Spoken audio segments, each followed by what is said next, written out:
ಅನತಿ ದೂರದಲ್ಲೇ ಹಲ್ಲೆ ಮಾಡಿದರೆ ತೀವ್ರ ಅಸ್ವಸ್ಥಗೊಂಡಿದ್ದ ಬಾಲಕನನ್ನ ಆಸ್ಪತ್ರೆಗೆ ಸಾಗಿಸುವ ಮಾರ್ಗ ಮಧ್ಯೆಯೇ ಸಾವನ್ನಪ್ಪಿದ್ದಾನೆ. ಕುಟುಂಬಸ್ಥರ ಆಕ್ರಂದನ ಮುಗಿಲು ಮುಟ್ಟಿದ್ದು. ಸ್ಥಳಕ್ಕೆ ಶಿವಮೊಗ್ಗ ಶಾಸಕ ಎಸ್ಎನ್ ಚನ್ನಬಸಪ್ಪ ಭೇಟಿ ನೀಡಿ ಮಾಹಿತಿಯನ್ನ ಪಡೆದಿದ್ದಾರೆ. ಎಸ್ಪಿ ಕೂಡ ಭೇಟಿಯನ್ನ ಮಾಡಿ ಪರಿಶೀಲನೆ ಮಾಡಿದ್ದಾರೆ.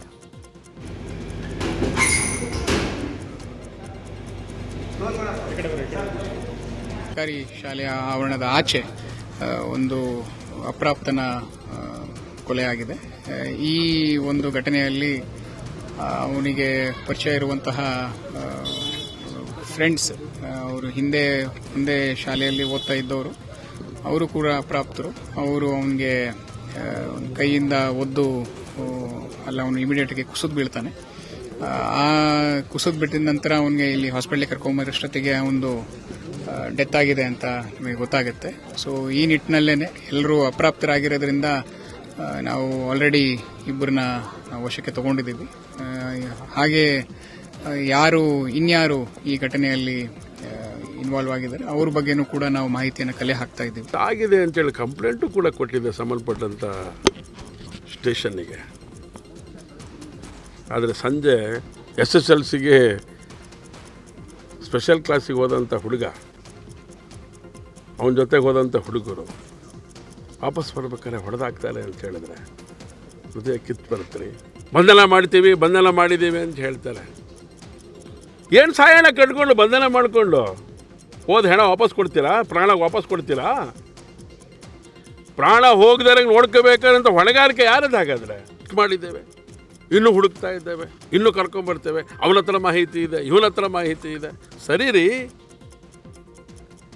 ಏನು ಸಾಯಣ ಅದನ್ನು ಕಟ್ಕೊಂಡು, ಮಾಹಿತಿ ಕಟ್ಕೊಂಡು.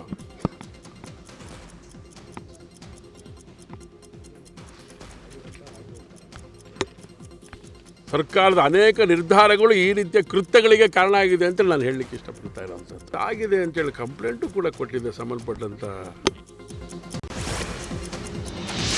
ಸಿಎಂ ಕುರ್ಚಿ ಕಿತ್ತಾಟದ ಮಧ್ಯೆ ಕಾಂಗ್ರೆಸ್ನಲ್ಲಿ ಹೊಸ ಬಿರುಗಾಳಿ ಎದ್ದಿದೆ. ಸಚಿವ ಸಂಪುಟ ಪುನರ್ರಚನೆ ಮಾಡುವಂತೆ ಒತ್ತಾಯಿಸಿ ಕಾಂಗ್ರೆಸ್ನ ಹೊಸ 31 ಶಾಸಕರು ಪತ್ರ ಬರೆದಿದ್ದಾರೆ. ಪತ್ರಕ್ಕೆ ಸಹಿ ಹಾಕಿ ಹೈಕಮಾಂಡ್ ನಾಯಕರಿಗೆ ಸಲ್ಲಿಸಿದ್ದಾರೆ. ರಾಹುಲ್ ಗಾಂಧಿ, ಮಲ್ಲಿಕಾರ್ಜುನ್ ಖರ್ಗೆ, ರಣದೀಪ್ ಸುರ್ಜೇವಾಲಾ, ಕೆಸಿ ವೇಣುಗೋಪಾಲ್, ಸಿಎಂ ಸಿದ್ದರಾಮಯ್ಯ, ಡಿಕೆಶಿಗೆ ಬರೆದ ಪತ್ರ ವೈರಲ್ ಆಗಿದೆ. ನಾಯಕತ್ವ ಕದನ ತೀರ್ಮಾನಕ್ಕೂ ಮೊದಲೇ 31 ಶಾಸಕರ ಪತ್ರ ಸದ್ದು ಮಾಡ್ತಾ ಇದ್ದು, ದಿನಾಂಕ ಇಲ್ಲದ ಪತ್ರ ಈಗ ವೈರಲ್ ಆಗ್ತಾ ಇದೆ. ಮೊದಲ ಬಾರಿ ಗೆದ್ದ ಶಾಸಕರಿಗೂ ಸಚಿವ ಸ್ಥಾನ ನೀಡಿ ಅವಕಾಶ ಕೊಡಬೇಕು ಅಂತ ಪತ್ರದಲ್ಲಿ ಮನವಿ ಮಾಡಿಕೊಳ್ಳಲಾಗಿದೆ.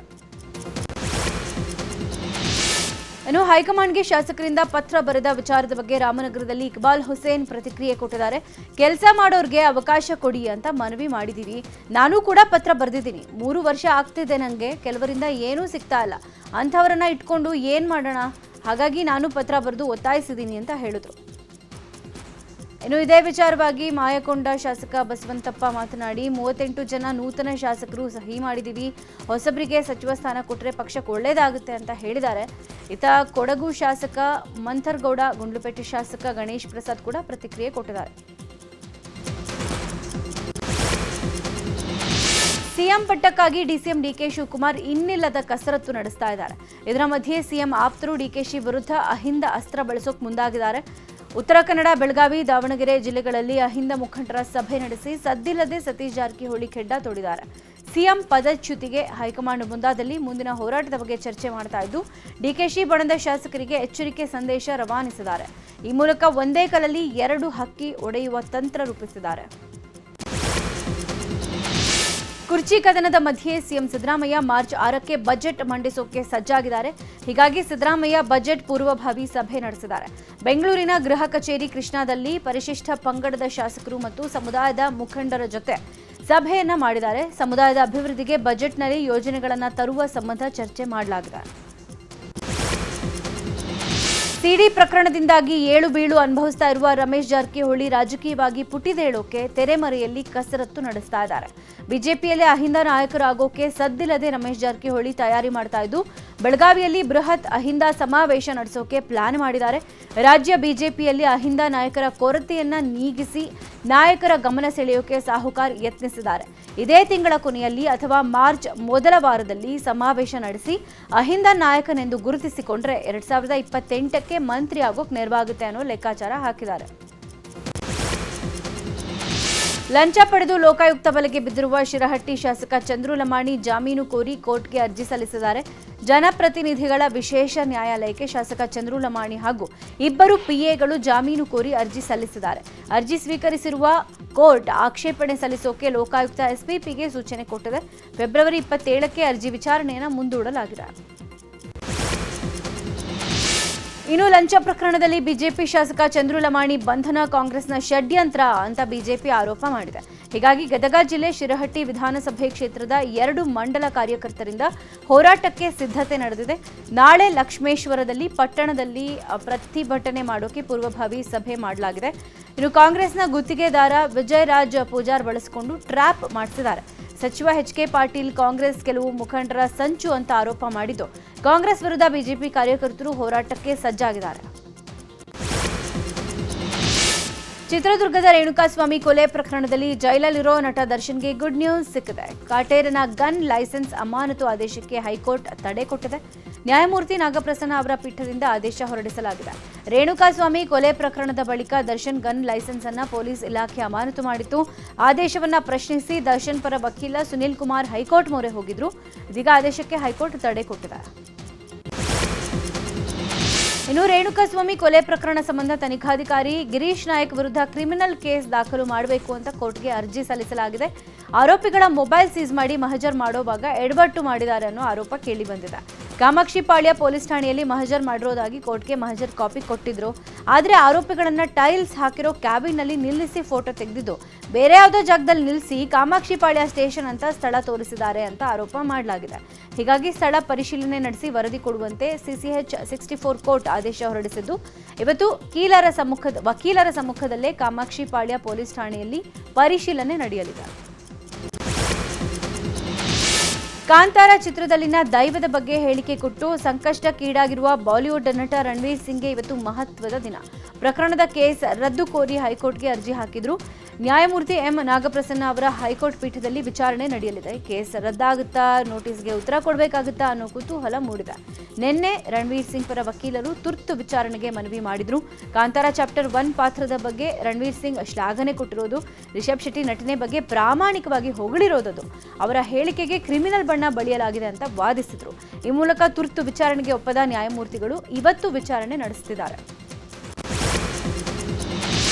ಕಾರಾಗೃಹ ಇಲಾಖೆಯಲ್ಲಿ ಅಕ್ರಮಗಳ ಸುಧಾರಣೆಗೆ ಮಹತ್ವದ ಹೆಜ್ಜೆ ಇಡಲಾಗಿದೆ. ಕಾರಾಗೃಹದಲ್ಲಿನ ಅಕ್ರಮವನ್ನ ಸಂಪೂರ್ಣವಾಗಿ ಕಂಟ್ರೋಲ್ ಮಾಡೋಕೆ ಡಿಜಿ ಅಲೋಕ್ ಕುಮಾರ್ ಮುಂದಾಗಿದ್ದಾರೆ. ರಾಜ್ಯದ ಎಲ್ಲಾ ಜೈಲುಗಳಲ್ಲಿ ನಾರ್ಕೋಟಿಕ್ಸ್ ತಪಾಸಣೆಗೆ ಸೂಚನೆ ಕೊಡಲಾಗಿದೆ. ಗಾಂಜಾ ಹಾಗೂ ಡ್ರಗ್ಸ್ ತಡೆಗಟ್ಟೋಕೆ ಹಾಗೂ ಬಳಕೆದಾರರ ಪತ್ತೆಗೆ ಸಜಾಬಂದಿ ಹಾಗೂ ವಿಚಾರಣಾ ಕೈದಿಗಳನ್ನ ಲಿಸ್ಟ್ ಮಾಡಿಕೊಂಡು ಟೆಸ್ಟ್ ಮಾಡಿ ತಪಾಸಣೆಗೆ ಸೂಚನೆ ಕೊಡಲಾಗಿದೆ. ಈ ಮೂಲಕ ಜೈಲಲ್ಲಿದ್ದುಕೊಂಡೇ ಗಾಂಜಾ ಸೇವನೆ ಮಾಡಿದವರನ್ನ ಪತ್ತೆ ಮಾಡಿ ಕ್ರಮ ಕೈಗೊಳ್ಳಲಿದ್ದಾರೆ. ಒಂದ್ ವೇಳೆ ಮಾದಕ ವಸ್ತು ಸೇವನೆ ಪಾಸಿಟಿವ್ ಕಂಡು ಬಂದರೆ ಎಫ್ಐಆರ್ ದಾಖಲಾಗುತ್ತೆ. ಮಹಿಳೆಯ ವಿಷಯಕ್ಕೆ ಮಂಡ್ಯದಲ್ಲಿ ವ್ಯಕ್ತಿಯ ಮೇಲೆ ಅತ್ಯಂತ ಕ್ರೂರವಾಗಿ ಹಲ್ಲೆ ಮಾಡಲಾಗಿದೆ. ಬಟ್ಟೆ ಬಿಚ್ಚಿ 2 ಕಾಲುಗಳ ಮೇಲೆ ಸೈಜ್ ಗಲ್ಲು ಎತ್ತಾಕಿ ಮನಸೋ ಇಚ್ಛೆ ಜಜ್ಜಿದ್ದಾರೆ ಕಿಡಿಗೇಡಿಗಳು. ಮಂಡ್ಯದ ಪಾಂಡವಪುರದಲ್ಲಿ ಕೃತ್ಯ ನಡೆದಿರುವುದು. ತಪ್ಪು ಮಾಡಿದಕ್ಕೆ ನಿರ್ಜನ ಪ್ರದೇಶದಲ್ಲಿ 4-5 ಜನ ಕಲ್ಲಿಂದ ಜಜ್ಜಿ ಕ್ರೌರ್ಯ ಮೆರೆದಿದ್ದಾರೆ. ಹಲ್ಲೆಗೊಳಗಾದ ವ್ಯಕ್ತಿ ಅಣ್ಣ ತಪ್ಪಾಯ್ತು ಅಂತ ಕೈ ಮುಗಿದು ಬೇಡಿದ್ರು ಬಿಡದೆ ಕ್ರೂರವಾಗಿ ಹಲ್ಲೆ ಮಾಡಿದ್ದಾರೆ. ಈ ಬಗ್ಗೆ ನ್ಯೂಸ್ 18 ವರದಿ ಬಿತ್ತರಿಸಿದ ಬೆನ್ನಲ್ಲೇ ಹಲ್ಲೆ ಮಾಡಿದ ಆರೋಪಿಗಳನ್ನು ಪೊಲೀಸರು ಬಂಧಿಸಿದ್ದಾರೆ. ಹುಬ್ಬಳ್ಳಿಯ ರಾಜನಗರದ ಕೆಎಸ್ಸಿಎ ಮೈದಾನದಲ್ಲಿ ರಣಜಿ ಟ್ರೋಫಿ ಫೈನಲ್ ಪಂದ್ಯ ನಡೆಯಲಿದೆ. ಇವತ್ತು ಬೆಳಗ್ಗೆ ಕರ್ನಾಟಕ ಮತ್ತು ಜಮ್ಮು ಕಾಶ್ಮೀರ ತಂಡಗಳ ನಡುವೆ ಫೈನಲ್ ಟೆಸ್ಟ್ ಪಂದ್ಯ ಆರಂಭಗೊಳ್ಳಲಿದೆ. ದೇವದತ್ ಪಡಿಕ್ಕಲ್ ನೇತೃತ್ವದ ಕರ್ನಾಟಕ ಹಾಗೂ ಪಾರಸ್ ಡೋಗ್ರಾ ನೇತೃತ್ವದ ಜಮ್ಮು ಕಾಶ್ಮೀರ ತಂಡಗಳ ನಡುವೆ ಫೈನಲ್ ಹಣಾಹಣಿ ನಡೆಯಲಿದೆ. ಈಗಾಗಲೇ ಎರಡೂ ತಂಡಗಳು 15 ಸದಸ್ಯರ ತಂಡವನ್ನು ಪ್ರಕಟಿಸಿವೆ. ಫೈನಲ್ ಪಂದ್ಯದ ಉದ್ಘಾಟನಾ ಸಮಾರಂಭದಲ್ಲಿ ಕೇಂದ್ರ ಸಚಿವ ಪ್ರಹ್ಲಾದ್ ಜೋಶಿ, ಮಾಜಿ ಸಿಎಂ ಜಗದೀಶ್ ಶೆಟ್ಟರ್ ಮತ್ತಿತರರು ಭಾಗಿಯಾಗಲಿದ್ದಾರೆ. ಹುಬ್ಬಳ್ಳಿ ಕ್ರಿಕೆಟ್ ಮೈದಾನದ ಪೆವಿಲಿಯನ್ಗೆ ಸುನಿಲ್ ಜೋಶಿ ಅವರ ಹೆಸರನ್ನ ಇದೇ ವೇಳೆ ನಾಮಕರಣ ಮಾಡಲಾಗುತ್ತೆ. ಶಿವಾಜಿ ಜಯಂತಿ ವೇಳೆ ಬಾಗಲಕೋಟೆಯಲ್ಲಿ ನಡೆದ ಗಲಭೆ ಪ್ರಕರಣದ ಕಾವು ಇನ್ನೂ ತಣ್ಣಗಾಗಿಲ್ಲ. ನಗರದಲ್ಲಿ ಪ್ರಕ್ಷುಬ್ಧ ವಾತಾವರಣ ಮುಂದುವರೆದಿದೆ. ಘಟನೆ ಖಂಡಿಸಿ ಫೆಬ್ರವರಿ 26ಕ್ಕೆ ಹಿಂದೂ ಸಂಘಟನೆಗಳು ಬೃಹತ್ ಹೋರಾಟಕ್ಕೆ ಕರೆ ಕೊಟ್ಟಿವೆ. ಬಾಗಲಕೋಟೆ ಚಲೋ ಹೋರಾಟಕ್ಕೆ ಜಿಲ್ಲಾಡಳಿತ ನಿಷೇಧಾಜ್ಞೆ ಅಸ್ತ್ರ ಹೂಡಿದ್ದು, ಹಳೆ ಬಾಗಲಕೋಟೆ ಸುತ್ತ ಜಿಲ್ಲಾಡಳಿತ ಪೊಲೀಸ್ ಕೋಟೆಯನ್ನು ನಿರ್ಮಿಸಿದೆ. ಒಂದು ವೇಳೆ ನಿಷೇಧಾಜ್ಞೆ ಉಲ್ಲಂಘಿಸಿದರೆ ಕಠಿಣ ಕ್ರಮದ ಎಚ್ಚರಿಕೆ ಕೊಟ್ಟಿದ್ದಾರೆ. ಕಾಂಗ್ರೆಸ್ ಶಾಸಕ ವೀರೇಂದ್ರ ಪಪ್ಪಿ ಆನ್ಲೈನ್ ಬೆಟ್ಟಿಂಗ್ ಪ್ರಕರಣಕ್ಕೆ ಸಂಬಂಧಪಟ್ಟಂತೆ 2002ರ PMLA ಅಡಿಯಲ್ಲಿ ಇಡಿ ತನಿಖೆ ಕೈಗೊಂಡಿದೆ. ಆನ್ಲೈನ್ ಬೆಟ್ಟಿಂಗ್ ಆ್ಯಪ್ಗಳಿಂದ ಸಾರ್ವಜನಿಕರಿಗೆ ವಂಚನೆ ಮಾಡಿದ್ದು, ವಿದೇಶಿ ಸಂಸ್ಥೆಗಳು ವರ್ಚುವಲ್ ಡಿಜಿಟಲ್ ಮ್ಯೂಯಲ್ ಖಾತೆಗಳು ವಿದೇಶಿ ಸಂಸ್ಥೆಗಳ ಮುಖಾಂತರ ಅಕ್ರಮವಾಗಿ ಹಣ ವರ್ಗಾವಣೆ ಮಾಡಿರುವುದು ದೃಢವಾಗಿದೆ. ಹೀಗಾಗಿ ಪಪ್ಪಿ ವಿರುದ್ಧ ದೂರು ದಾಖಲಾಗಿದ್ದು 60ಕ್ಕೂ ಹೆಚ್ಚು ಸ್ಥಳಗಳಲ್ಲಿ PMLA ಅಡಿ ಶೋಧ ಮಾಡಲಾಗ್ತಾ ಇದೆ. 320 ಕೋಟಿಗೂ ಹೆಚ್ಚು ಮೌಲ್ಯದ ಆಸ್ತಿ ಜಪ್ತಿ ಮಾಡಲಾಗಿದೆ. ಬಾಲ್ಡೋಟ ಕಾರ್ಖಾನೆ ವಿರೋಧಿ ಹೋರಾಟಕ್ಕೆ 1 ವರ್ಷ ತುಂಬಿದ ಹಿನ್ನೆಲೆ ಇವತ್ತು ಕೊಪ್ಪಳ ಬಂದ್ಗೆ ಕರೆ ನೀಡಲಾಗಿದೆ. ಕೊಪ್ಪಳ ತಾಲೂಕಿನ 20 ಹಳ್ಳಿಗಳಲ್ಲಿ ಆರೋಗ್ಯ ಸಮಸ್ಯೆ ಇದೆ. IMAದಿಂದ ವೈದ್ಯಕೀಯ ಅಧ್ಯಯನ ಮಾಡಬೇಕೆಂದು ಆಗ್ರಹಿಸಿ ಕೊಪ್ಪಳ ಬಚಾವೋ ಆಂದೋಲನ ಸಮಿತಿ, ಕೊಪ್ಪಳ ಪರಿಸರ ಹಿತರಕ್ಷಣಾ ವೇದಿಕೆಯಿಂದ ಬಂದ್ಗೆ ಕರೆ ನೀಡಲಾಗಿದೆ. ಬಂದ್ಗೆ ಖಾಸಗಿ ಶಾಲೆಗಳು ಬೆಂಬಲ ಕೊಟ್ಟಿರೋದ್ರಿಂದ ಶಾಲೆಗಳಿಗೆ ರಜೆ ಕೊಡಲಾಗಿದೆ. ಇನ್ನು ಕಾರ್ಖಾನೆಗಳ ವಿಸ್ತರಣೆ ವಿರೋಧಿಸಿ ಕೊಪ್ಪಳ ಭಾಗ್ಯನಗರ ಬಂದ್ಗೆ ಕರೆ ಕೊಟ್ಟಿರುವ ಹಿನ್ನೆಲೆ ಕೊಪ್ಪಳ ವಿಶ್ವವಿದ್ಯಾಲಯ ಪರೀಕ್ಷೆಯನ್ನ ಮುಂದೂಡಿದೆ. ಅರ್ಥಶಾಸ್ತ್ರ, ಇಂಗ್ಲಿಷ್, ಇತಿಹಾಸ, ಪತ್ರಿಕೋದ್ಯಮ, ಕನ್ನಡ, ರಾಜ್ಯಶಾಸ್ತ್ರ, ಸಮಾಜಶಾಸ್ತ್ರ ಪರೀಕ್ಷೆಗಳನ್ನು ಮುಂದೂಡಿ ವಿಶ್ವವಿದ್ಯಾಲಯ ಮೌಲ್ಯಮಾಪನ ಕುಲಸಚಿವರು ಆದೇಶ ಹೊರಡಿಸಿದ್ದಾರೆ. ಕೋಲಾರ ನಗರದ ಮೆಕ್ಕೆ ಸರ್ಕಲ್ನಲ್ಲಿ ವ್ಯಕ್ತಿಯೊಬ್ಬ ಕಂಠಪೂರ್ತಿ ಕುಡಿದು ತೂರಾಡಿದ್ದಾನೆ. ಸಿಗ್ನಲ್ನಲ್ಲಿ ಕೆಲ ಹೊತ್ತು ವಾಹನ ಸವಾರರಿಗೆ ಸನ್ನೆ ಮಾಡಿದ್ದು ಪೊಲೀಸ್ ಚೌಕಿಯಲ್ಲಿ ಸಿಬ್ಬಂದಿ ಇಲ್ಲದಾಗ ಈ ಘಟನೆ ನಡೆದಿದೆ. ಇನ್ನು ಕುಡುಕನ ಅವಾಂತರದ ದೃಶ್ಯಗಳು ಸೋಷಿಯಲ್ ಮೀಡಿಯಾದಲ್ಲಿ ವೈರಲ್ ಆಗಿದೆ. ಬೆಳಗಾವಿ ಜಿಲ್ಲೆಯ ರಾಯಭಾಗ ಚಿಕ್ಕೋಡಿ ತಾಲೂಕಿನ ಹಲವೆಡೆಗಳಲ್ಲಿ ಮಳೆ ಅಬ್ಬರ ಶುರುವಾಗಿದ್ದು ಸುಮಾರು 1 ಗಂಟೆ ಕಾಲ ಮಳೆ ಸುರಿದಿದೆ. ವರ್ಷದ ಮೊದಲ ಮಳೆಗೆ ರೈತರು ಸಂತಸಗೊಂಡಿದ್ದಾರೆ. ಕಳೆದ 15 ದಿನಗಳಿಂದ ಬಿಸಿಲಿನ ತಾಪ ಹೆಚ್ಚಾಗಿದೆ. ಬಿಸಿ ವಾತಾವರಣ ನಿರ್ಮಾಣ ಆಗಿದೆ. ಕಾವೇರಿದ ಭೂಮಿಗೆ ಮಳೆರಾಯ ತಂಪೆರೆದಿದ್ದಾನೆ. ವಿಜಯಪುರದಲ್ಲೂ ವರ್ಷದ ಮೊದಲ ಮಳೆಯಾಗಿದೆ. ನಗರಾದ್ಯಂತ ಧಾರಾಕಾರವಾಗಿ ಸುರಿದ ಮಳೆಗೆ ತಗ್ಗು ಪ್ರದೇಶಗಳಿಗೆ ನೀರು ನುಗ್ಗಿದೆ. ಇದರಿಂದ ಸಾರ್ವಜನಿಕರು ಪರದಾಡಿದ್ದು, ಮಳೆ ಆರ್ಭಟದಿಂದ ದ್ರಾಕ್ಷಿಣ ಮಾವು, ಒಣಗಿದ ಜೋಳ ಉದುರಿ ಬೀಳೋ ಆತಂಕದಲ್ಲಿ ರೈತರು ಇದ್ದಾರೆ. ಇವತ್ತಿನಿಂದ ಶಿವಮೊಗ್ಗ ಕೋಟೆ ಶ್ರೀ ಮಾರಿಕಾಂಬಾ ಜಾತ್ರೆ ಆರಂಭ ಆಗಿದೆ. ಬೆಳಗ್ಗೆ 5 ಗಂಟೆಗೆ ಗಾಂಧಿ ಬಜಾರ್ನ ತವರು ಮನೆಯಲ್ಲಿ ಸಾಂಪ್ರದಾಯಿಕ ಪೂಜೆಗಳೊಂದಿಗೆ ಜಾತ್ರೆಗೆ ಚಾಲನೆ ಕೊಡಲಾಗಿದೆ.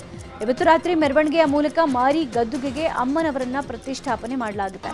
ಇನ್ನು ನಾಳೆ ಬೆಳಗ್ಗೆ 5 ಗಂಟೆಯಿಂದ ಸಾರ್ವಜನಿಕರ ದರ್ಶನಕ್ಕೆ ಅವಕಾಶ ಕಲ್ಪಿಸಲಾಗಿದೆ. ಗಾಂಧಿ ಬಜಾರ್ ಮತ್ತು ಅಮ್ಮನ ಗದ್ದುಗೆ ಎರಡೂ ಸ್ಥಳಗಳಲ್ಲಿಯೂ ಅಮ್ಮನ ದರ್ಶನ ಪಡೆಯೋಕೆ ಲಕ್ಷಾಂತರ ಜನ ಆಗಮಿಸಿರೋದ್ರಿಂದ ಯಾವುದೇ ತೊಂದರೆ ಆಗದಂತೆ ಎಲ್ರಿಗೂ ಅಮ್ಮನ ದರ್ಶನ ಪಡೆಯೋಕೆ ಸಕಲ ಸಿದ್ಧತೆ ಮಾಡಲಾಗಿದೆ. ಬಾಗಲಕೋಟೆ ಜಿಲ್ಲೆಯ ಬೀಳಗಿ ತಾಲೂಕಿನ ಹೊಸರೊಳ್ಳಿ ಗ್ರಾಮದಲ್ಲಿ ವೃದ್ಧ ದಂಪತಿ ಸಾವಿನಲ್ಲೂ ಒಂದಾಗಿದ್ದಾರೆ. ಮೊದಲು ಪತಿ ಅಪ್ಪಣ್ಣ ಭೀಮಪ್ಪ ಗಲಗಲಿ ಹೃದಯಾಘಾತದಿಂದ ಆಸ್ಪತ್ರೆಗೆ ದಾಖಲಾದರು. ಆದರೆ ಚಿಕಿತ್ಸೆ ಫಲಿಸದೆ ಸಾವನ್ನಪ್ಪಿದ್ರು. ಮೃತದೇಹವನ್ನು ಮನೆಗೆ ತಂದು ಪೂಜೆ ಸಲ್ಲಿಸಲಾಗ್ತಾ ಇತ್ತು. ಇದೇ ವೇಳೆ ಪತ್ನಿ ಯಲ್ಲವ್ವ ಅಪ್ಪಣ್ಣ ಗಲಗಲಿ ಕೂಡ ಎದೆ ನೋವು ಕಾಣಿಸಿಕೊಂಡಿದ್ದು ಕೊನೆಯುಸಿರೆಳೆದಿದ್ದಾರೆ.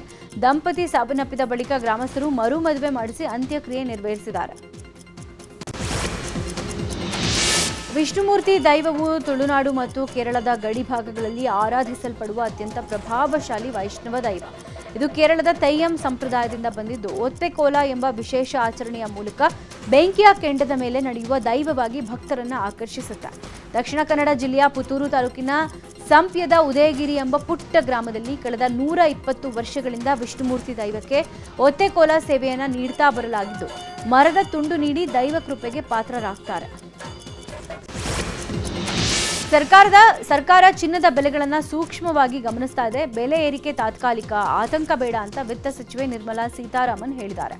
ಸಾಮಾನ್ಯವಾಗಿ ಹಬ್ಬದ ಸಮಯದಲ್ಲಿ ಹಳದಿ ಲೋಹದ ಬೆಲೆಯಲ್ಲಿ ಏರಿಕೆ ಆಗುತ್ತೆ, ಆದರೆ ನಿರ್ದಿಷ್ಟ ಮಿತಿಗಳನ್ನು ಮೀರಿಲ್ಲ ಅಂತ ನಿರ್ಮಲಾ ಸೀತಾರಾಮನ್ ಹೇಳಿದ್ದಾರೆ. RBIನ ಕೇಂದ್ರೀಯ ನಿರ್ದೇಶಕರ ಮಂಡಳಿಯೊಂದಿಗಿನ ಬಜೆಟ್ ನಂತರದ ಸಭೆ ನಂತರ ಪತ್ರಿಕಾಗೋಷ್ಠಿಯನ್ನು ಉದ್ದೇಶಿಸಿ ಮಾತನಾಡಿದ ಅವರು, ಚಿನ್ನ ಯಾವಾಗಲೂ ಸಾಮಾನ್ಯ ಜನರಿಗೆ ಹೂಡಿಕೆ ಆಗಿದೆ. ಹಬ್ಬದ ಸಮಯದಲ್ಲಿ ಸಾಮಾನ್ಯವಾಗಿ ಏರಿಕೆ ಕಂಡು ಬರುತ್ತೆ. ಬೆಲೆ ಏರಿಕೆ ತಾತ್ಕಾಲಿಕ, ಆತಂಕ ಬೇಡ ಅಂತ ಹೇಳಿದ್ದಾರೆ. ಅಮೆರಿಕ ಅಧ್ಯಕ್ಷ ಡೊನಾಲ್ಡ್ ಟ್ರಂಪ್ ಅವರ ಟ್ಯಾರಿಫ್ ಕ್ರಮವನ್ನು ಅಮೆರಿಕ ಸುಪ್ರೀಂ ಕೋರ್ಟ್ ಅಸಿಂಧುಗೊಳಿಸಿದೆ. ಈ ಹಿನ್ನೆಲೆ ಭಾರತ ಮತ್ತು ಅಮೆರಿಕ ನಡುವಿನ ವ್ಯಾಪಾರ ಒಪ್ಪಂದದ ರೂಪುರೇಖೆಯಲ್ಲಿ ಬದಲಾವಣೆಗಳಾಗುವ ಸಾಧ್ಯತೆ ಇದೆ. ಒಪ್ಪಂದ ಕುರಿತು ಎರಡೂ ದೇಶಗಳ ತಂಡಗಳ ಮಧ್ಯೆ ನಡೆಯಬೇಕಾಗಿದ್ದ ಮಾತುಕತೆ ಸದ್ಯಕ್ಕೆ ಸ್ಥಗಿತಗೊಂಡಿದೆ. ಭಾರತ ತಂಡದ ಅಮೆರಿಕ ಭೇಟಿಯೂ ಮುಂದೂಡಿಕೆ ಆಗಿದೆ. ಕುಖ್ಯಾತ ಮಾದಕ ವಸ್ತು ದೊರೆ ಎಲ್ ಮೆಂಚೋನನ್ನ ಮೆಕ್ಸಿಕೋ ಭದ್ರತಾ ಪಡೆಗಳು ಹತ್ಯೆ ಮಾಡಿವೆ ಅಂತ ದೇಶದ ರಾಷ್ಟ್ರೀಯ ರಕ್ಷಣಾ ಸಚಿವಾಲಯ ದೃಢಪಡಿಸಿದೆ. ಮಾದಕ ವಸ್ತು ದೊರೆ ನೆಮೆಸಿಯೋ ಎಲ್ ಮೆಂಚೋ ಒಸೆಗುರಾನನ್ನ ಹೊಂದಿರೋದಾಗಿ ಮೆಕ್ಸಿಕನ್ ಸೇನೆ ಘೋಷಣೆ ಮಾಡಿದೆ. Jalisco new generation ಕಾರ್ಟೆಲ್ನ L ಮೆಂಚೋ ಒಸೆಗುರಾ Jalisco ರಾಜ್ಯದ ಟೆಪ್ಪಲ್ಪಾ ಪಟ್ಟಣದಲ್ಲಿ ಸೈನಿಕರೊಂದಿಗಿನ ಘರ್ಷಣೆಯಲ್ಲಿ ಗಾಯಗೊಂಡು ಮೆಕ್ಸಿಕೋ ನಗರಕ್ಕೆ ಕರೆದೊಯ್ಯುವಾಗ ಸಾವನ್ನಪ್ಪಿದ್ದಾನೆ ಅಂತ ಸೇನೆ ಹೇಳಿಕೆಯಲ್ಲಿ ತಿಳಿಸಿದೆ. ಕಾರ್ಯಾಚರಣೆಯ ಸುದ್ದಿ ಬಹಿರಂಗವಾದ ನಂತರ ಜಲಿಸ್ಕೋ ಮತ್ತು ಇತರ ರಾಜ್ಯಗಳಲ್ಲಿ ಡ್ರಗ್ ಕಾರ್ಟೆಲ್ಗಳಿಂದ ರಸ್ತೆ ತಡೆ ಮತ್ತು ಹಿಂಸಾಚಾರ ಭುಗಿಲೆದ್ದಿದೆ. ಅಲ್ಲದೆ ಮೆಕ್ಸಿಕೋದಲ್ಲಿರೋ ಭಾರತೀಯ ನಾಗರಿಕರಿಗೆ ಭಾರತದ ರಾಯಭಾರ ಕಚೇರಿ ಎಚ್ಚರಿಕೆಯಿಂದ ಇರೋಕೆ ಸೂಚನೆ ಕೊಟ್ಟಿದೆ.